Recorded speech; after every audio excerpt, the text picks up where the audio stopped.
Thank you for watching this online class presentation from Cedarville University. Cedarville offers more than 150 sought-after programs of study, including liberal arts, the professions, and health sciences. Our largest schools are nursing, engineering, and business. We invite you to learn more at cedarville.edu. So Christology, it's one of those easy ology words, Christ. Now I'll say this, I think it was in college, this is embarrassing, but I think in college it was the time that I realized somewhere in a class period, my freshman year I think it was, a professor made a comment about the word Christ that gave me new meaning to the word, because I think for a long time I thought Jesus Christ was sort of like a first name, last name thing, kind of like Jeremy Kimble. So maybe, I don't know where you are with that. You're like, I knew it when I was 3. Good for you. I knew it when I was 18. So I realized, like, oh, Christ is a title that means Messiah or anointed one. So that's what the title actually means, right? So Messiah, or think Old Testament, right? When Samuel is told, hey, new king in Israel is going to be David, and he's got a flask of oil and pours it over his head. We may say, well, that seems strange as a ritual. Maybe it does, but for them, that was a sign of saying this is God's anointed one called to this purpose, right? So that's what the word Christ means. He is the King, capital K. So in here, next few sessions, we're going to discuss Christ, first in his person, like who is he? And then in his work, what has he done? So we want to think through who he is, as well as what he has done, what he is doing. So we'll talk through some of those things as we get going here. So some key questions we'll hit on as we go through this unit here. We want to think through today, we'll discuss this in good measure. How does the whole Bible depict the reality of the Messiah? Because he's not just like a New Testament character where Jesus pops onto the scene and people are like, who are you and what's all this? They're expecting a Messiah because of this thing called the Old Testament that talks a lot about Messiah. How is Jesus fully God and fully man and yet one person? That's a great question. We'll discuss that. And the hypostatic union is called. That's the big term, the hypostatic union. That Jesus is one person, fully God and fully man. We'll discuss. And at some point, like the Trinity, get down to this is a mysterious kind of a reality. That this can be the case, but we're told that it is the case. Various heresies. There are a lot of attempts in the early church to think through, okay, who is Jesus? Maybe he's just a man. Maybe he's just God and not a human. Maybe he's got like, a little bit of God in him or a lot of God in him, but he's not, fully God or he's not fully human. So there's a hybrid thing going on. So there's a lot of ideas trying to depict who is Jesus. And then finally, we'll discuss this as well, but what does the world think about Jesus, who they say that he is? Let me ask you, just in terms of cultural realities, what does the culture, there's a variety of answers, not just one. What does the culture say about Jesus? What are some answers we hear? We say, hey, who do you think Jesus is? What are some answers we get from just the culture at large? Yeah? A good teacher. Yeah, he's a good teacher of like moral principles. Sure. What else? Yeah? Prophet. It's a prophet. Okay. Yeah. Okay. All right. So a prophet, someone who tells the truth in this profound kind of a way. What else? Yeah, Aaron. So say again? Nobody. He's nobody.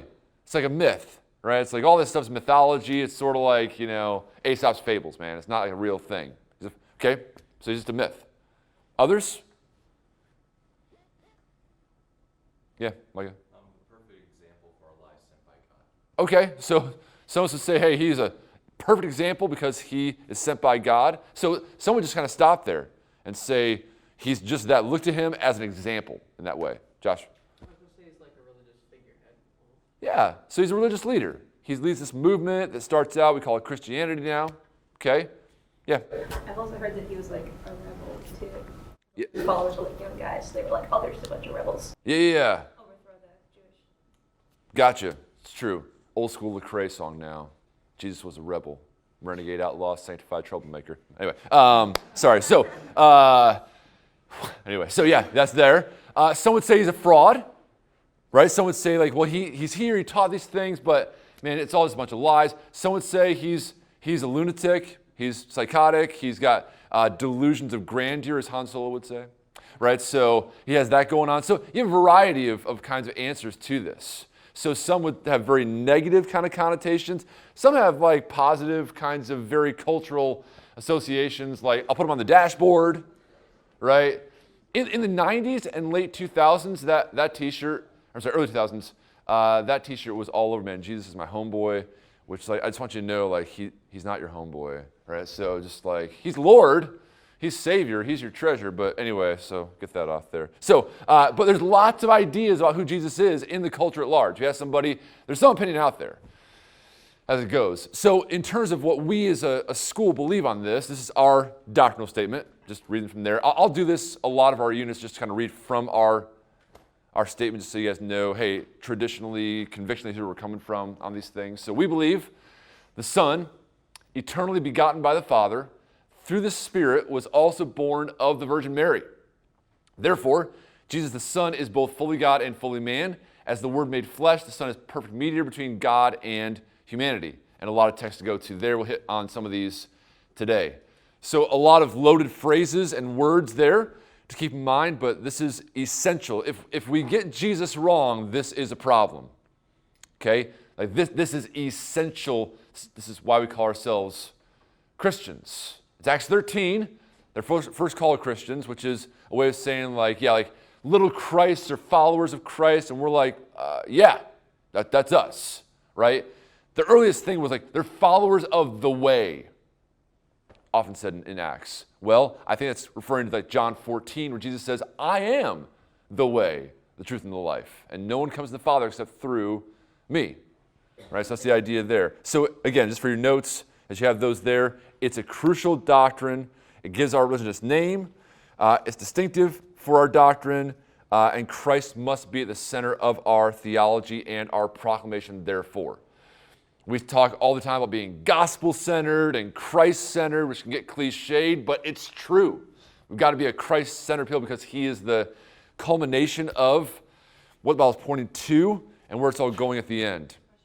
God is Trinitarian, Father, Son, and Spirit, but we see in many ways the Father sending the Son, right? The Son sending the Spirit as well, but all of this in terms of like the prophecies, the types, the promises, culminating in the work of Christ in those ways. Josh, you saw a hand there?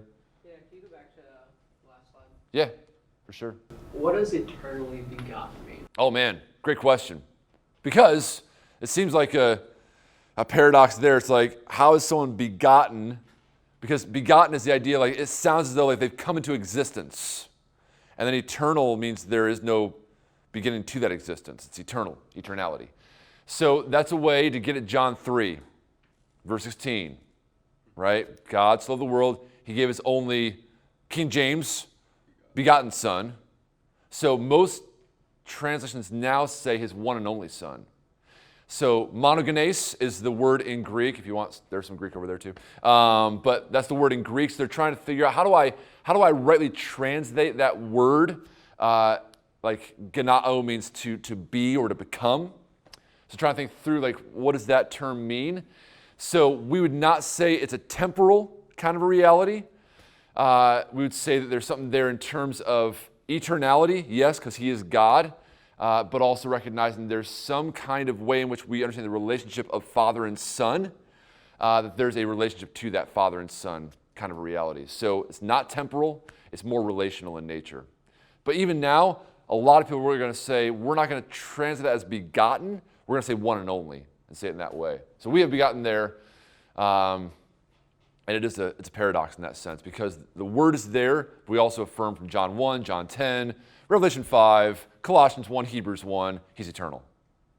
Yeah. So we say more in relational terms than in temporal terms. It's a good question. You guys got these? Okay. So we're going to discuss these in terms of person and work of Christ. So again, got it here, but person of Christ, the work of Christ, trying to think through again who he is, and then what he has done and what he is doing on our behalf. So you can't separate those two. Jesus can't do what he does apart from who he is. Right? So we recognize those two things go hand in hand. We'll discuss them in that way, person, then work, to get at those things in an organized fashion.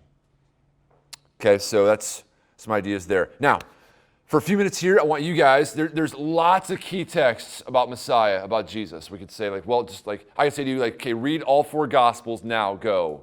Right? So, I mean, certain texts have lots to say about Jesus, like Matthew, Mark, Luke, and John. You could read a lot about them there. So we don't have that time right now.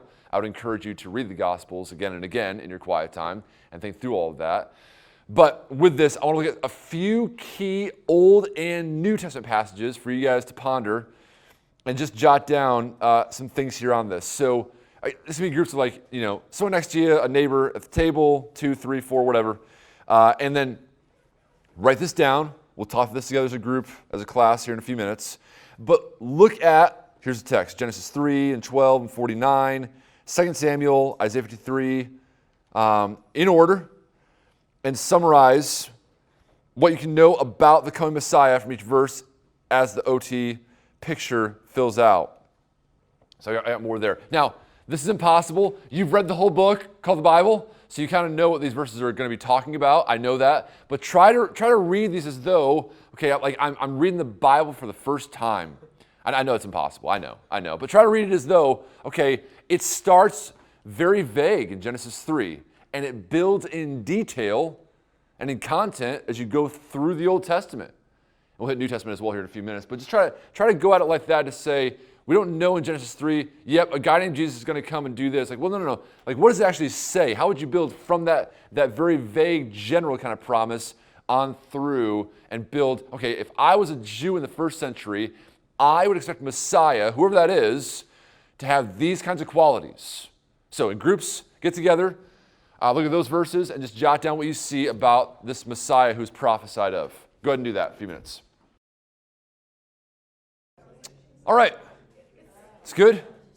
Here's some good things out there, some good comments. So let's just start off with some things that you saw, just maybe bullet points, and then I'd love to hear if you have some paragraphs of how you summarize this. Would be great in a few minutes here, but just bullet points.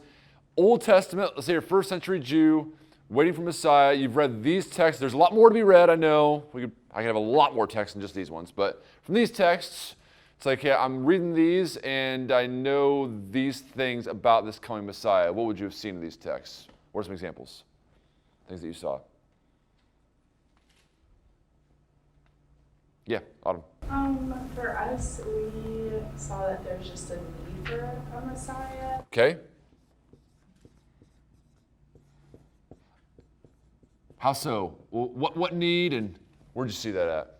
So I was pulling it out of, or we were pulling it out of Genesis 3:15. Yeah. When it says that there will be enemy between the woman and the man, just knowing that there's like a problem there. So like who's gonna fix it? Yeah. I should say just always assume this. I'll say it now. Just assume the whole semester. If I give you some task like this, you should always keep verses like this in context, right? So always know what's going on around and all that. So yeah, there's a major need there, right? Rebellion just happened. Isaiah as well has this as well to say, there's some kind of need we have, this person's going to meet. Good, very good. Others, it's another hand. Yeah, Dana. The idea of blessing to all people. Okay, so the idea of blessing is attached there to Abraham, but I know we know our Bibles, so it's like, yeah, I know it's Abraham here in Genesis 12, there's other Genesis 15, 17, 22, and 25 say also the seed is going to be this one through whom blessing comes. Others? Yeah. Ruler in Genesis 49, right? Excellent. Another hand here? Zach, yeah. I'm sorry. Go ahead. I was going to say specifically from Judah. Good. This is important to note as well, right? So you've got, important to see that there's something about Adam, something with Abraham, and now something with Judah as well, that this person is going to be attached with those three people as part of messianic expectation. Zach, yeah? Powerful just in defeating the serpent in Genesis 3:15 and then also Genesis 49. Yeah, so defeating of the serpent. By the way, who's the serpent? Satan. How do we know? Because my pastor said, what's that? Revelation where, Max? 12. Right on. Just jot it down if you want to. So Genesis 3, you look later on, but Revelation 12 is a great chapter depicting a dragon. And that text says this dragon is that ancient serpent. referring back to Genesis 3. If you were in chapel last year, my friend Andy Naselli did a great message on a biblical theology of serpents and dragons. If you missed that, I think he had a 10-point sermon or something like that on that. It was a great, helpful thing there. So we're going to defeat the serpent and defeat his enemies there as well. Good. Others? Things you saw? Yeah, Aaron. He's going to be the Son of God. Okay. Where are we seeing that? 2 Samuel. Right on. Yeah. So there's a sonship kind of a reality that in actuality, even the kings, like David, is called the Son of God.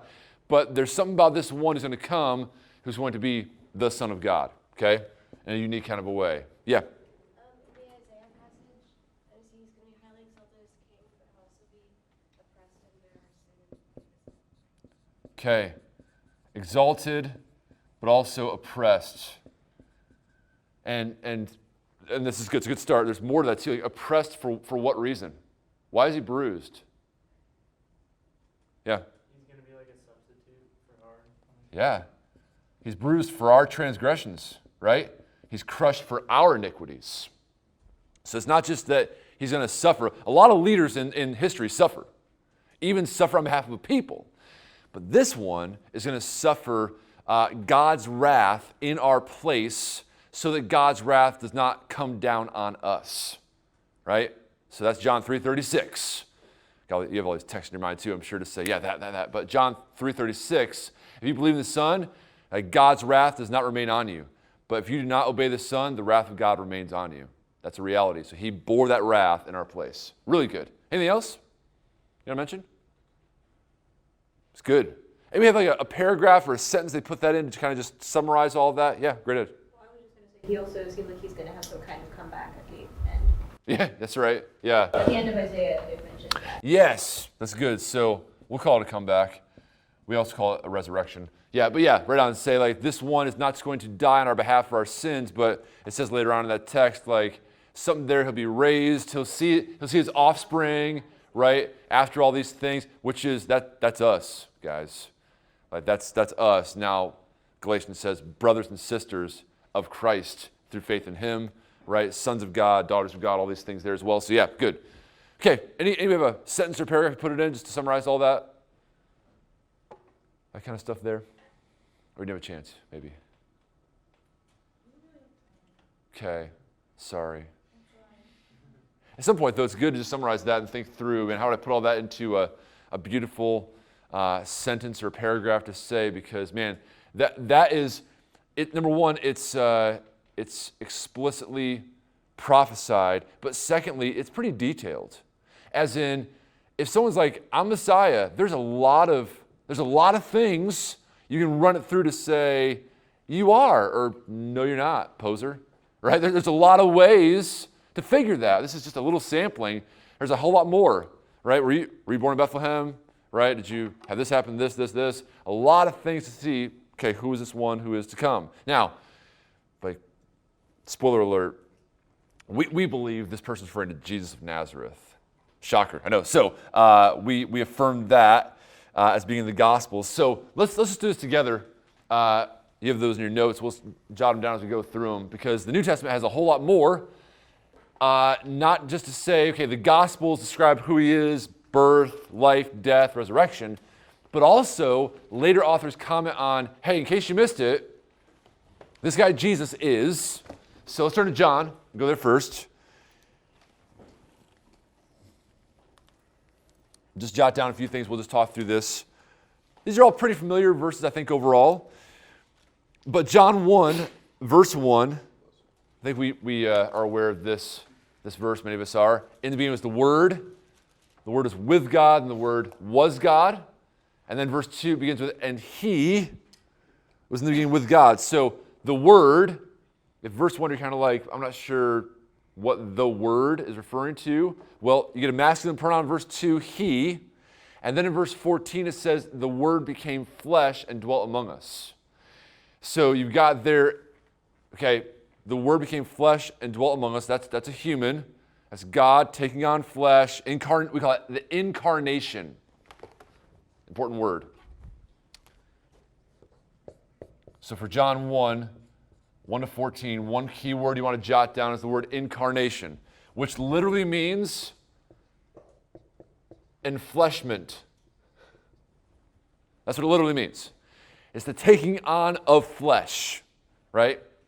God does not subtract from his being in the Incarnation. He adds a human nature in that regard. So he is God in the flesh.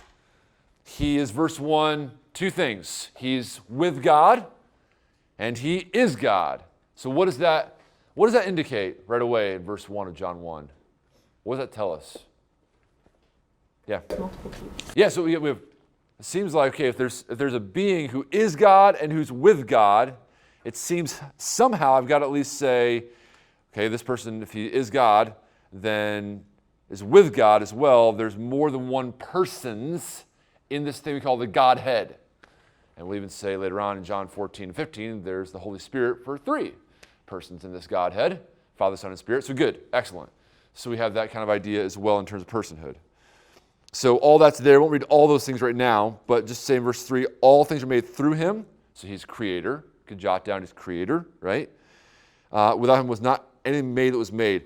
John's big on repetition and big on, in case you missed it, I'll say it again. So just note that. All things are made through him. In case you missed it, without him, was not anything made that was made. I'll say it positively. I'll say it negatively. So did you catch that, right? He made all things. In him was life, and the life was the light of men. The light shines in the darkness, and the darkness has not overcome it. So in him is life. Right? Life comes from this Son who we see is named Jesus. So that's John 1, if you need to note there. John 8 is an interesting one. John 8, so just to give real quick context, Jesus teaches about, I am the light of the world, he says.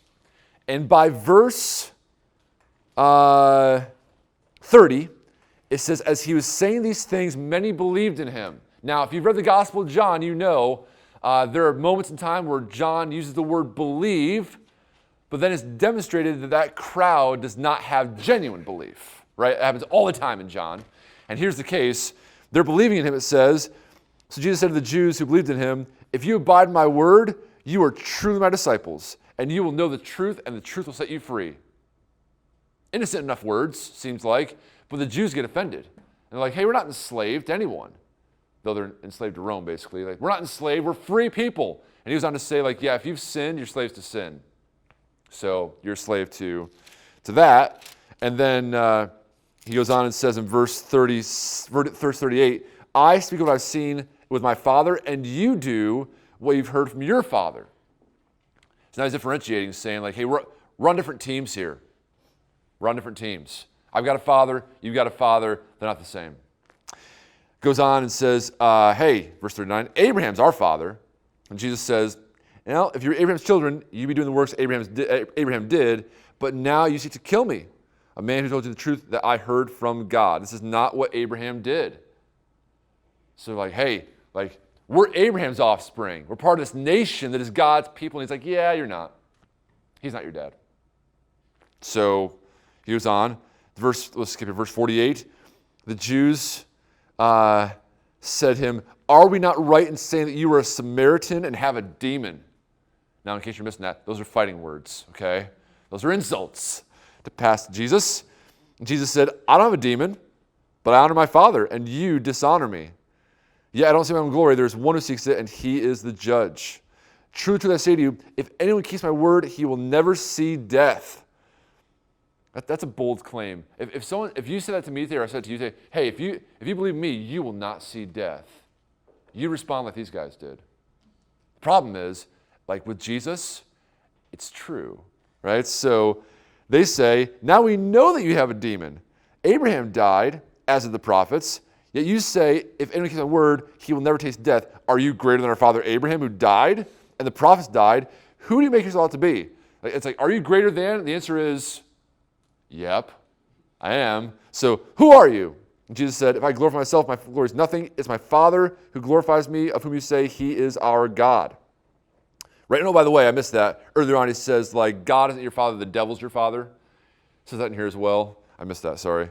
Then verse 56, your father Abraham rejoiced that he would see my day. He saw it and was glad. So the Jews said to him, you are not yet 50 years old, and have you seen Abraham?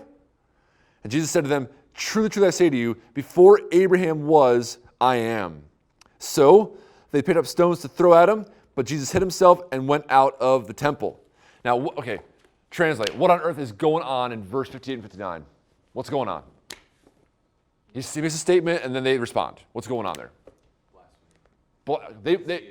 Okay, so they respond with stones picked up to stone him because they're saying, we'll see this in John 10, actually, if you read John, that you're blaspheming Jesus. Why would they think that? Yeah. They think he's claiming to be this descendant, and that's Okay, so claiming to be, a descendant? the descendant, the Messiah. The Messiah. Okay, good, yes. So he's claiming this messiahship. What else is he claiming here? Yeah. He's claiming to be God himself. He's claiming to be God himself. How do we know that? The I am. Where's that coming from? Exodus chapter 3. That's right on, man, with the burning bush. Right? When Moses asks God, who should I tell Israel that you are? Like, what's your name? God says, you tell him my name is I am. Like the self-sufficient one. Right? And when Jesus says, either, I say this all the time in theology classes, either Jesus is a very bad grammarian. Like, that's a weird sentence. Hey, before Abraham was, I am. That's a weird sentence, grammatically. Or he's trying to say, Exodus 3, y'all. Right? And they get it. They're following what he's saying, and they're like, get stones. This dude is blaspheming. Right? So they catch it. They know what's going on. So he's claiming, people say, Jesus never claimed divinity. Man, read the Gospel of John. My goodness, Jesus does multiple times say, this is who I am. Right? So we have that. Romans 1. I got to press on. Sorry, guys. I get excited. Romans 1. Often overlooked, but a great text as well in Romans 1. Start with a letter where it says, concerning his son. So this letter is concerning his son. The scripture concerning the son, Jesus, who was, and you just jot some of these down here, descended from David. That's Old Testament. According to the flesh, he's human. Was declared to be the Son of God in power. So he is the Son of God. According to the Spirit of holiness, by his resurrection from the dead, Jesus Christ our Lord. So he's descended from David. He's human. He's the Son of God. He's resurrected, and he is Lord, King, sovereign over all. King Jesus. That's who he is. So you can just jot down some of those descriptors there to say that's who Jesus is. That's just a greeting from Paul, by the way. He's just greeting the church in Rome. You know what I mean? So I hope it's just like rolling off his tongue. I hope like our words about Jesus just roll off our tongues as well to say that's who he is. That's my Messiah. We love him. There's a lot in Romans. Romans 10:9. The only thing I want to say there is if you confess with your mouth that Jesus is Lord and believe in your heart that God has raised him from the dead, you will be saved. So salvation is faith in a resurrected Lord. Again, jot that down. Salvation is belief in the resurrected Lord. His name is Jesus. See it there. Colossians 1, Hebrews 1, Revelation 1, they're all ones, very easy to recall. Right? So Colossians 1, Hebrews 1, Revelation 1 are all very similar kinds of ideas. I'll go to Hebrews 1 just for sake of time here, because they all three of those say basically the same kinds of ideas of who Jesus is. Very typical themes. But those are John 1, Colossians 1, Hebrews 1, Revelation 1. If you want to do like a devotional with your unit or with some group, and you're like, man, I want to study Jesus. Like what passages? There's 4. They're awesome. Just awesome. So Hebrews 1. Long ago, many times, many ways, God spoke to our fathers by the prophets, but in these last days, he has spoken to us by his Son. So God the Father has spoken through and by his Son. There's seven things here, right? He appointed him the heir of all things. Right, so Christ is the heir of all things, through whom also, so through Jesus, God the Father created the world. So Jesus is involved in the creation of the world again here. He's the radiance of the glory of God and the exact imprint of his nature. The radiance of the glory of God. Like it's the manifestation or making visible of God's glory to the world. It's Jesus. Is that radiance. He's the exact imprint of his nature. He is God, totally exact same imprint of God's nature because he is God in very nature. He upholds the universe by the word of his power. I take that to mean Jesus upholds all things. He's holding all things together, Colossians 1 says, similar phrase, such that if Jesus stops willing me into existence, my molecules will just fly apart. I'm that dependent in my existence on Jesus sustaining work. This building, if Jesus doesn't sustain it, would just like fly away. I don't know.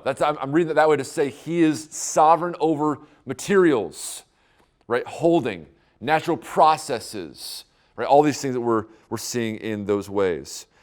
He makes purification for sins. He dies for sins. He sat down at the right hand of the Majesty on high. Sitting at the right hand is a denoting of authority. His authority, right? And verse 4, he is superior to angels. You're like, well, that's interesting.